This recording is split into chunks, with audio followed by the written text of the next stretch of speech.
Здравейте, Милка от 74 е тук и искам да обсъдя една много важна тема с вас.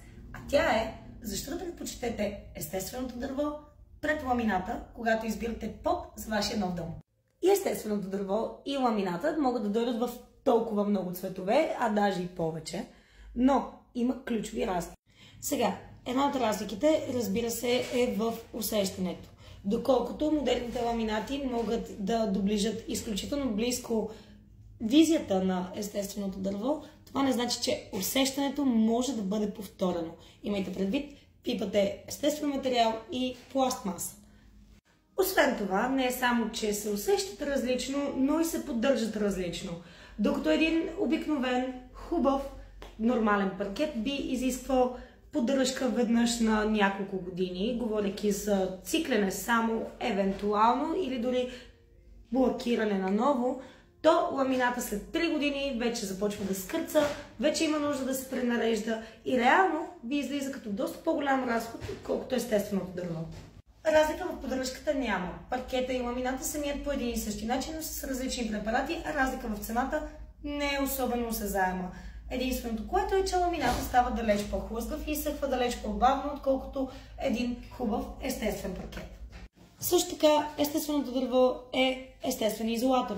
Следователно, когато стане студено навън, в зимата, можеш да ходиш по паркет бос, без да ти е студено на краката, което не е постижимо с ламината.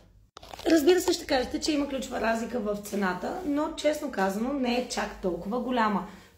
Много от нашите паркети са на стандартни цени, които ламинати имат, а говорим за естествен материал спрямо отново пластмаса.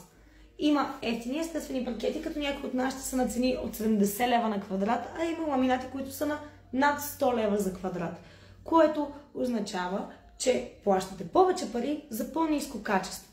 Защото един ламинат след 3 години трябва да се смени изцяло и отново да дадете същата тази торба с пари, която няма нужда да давате, ако си вземете естествено дърво.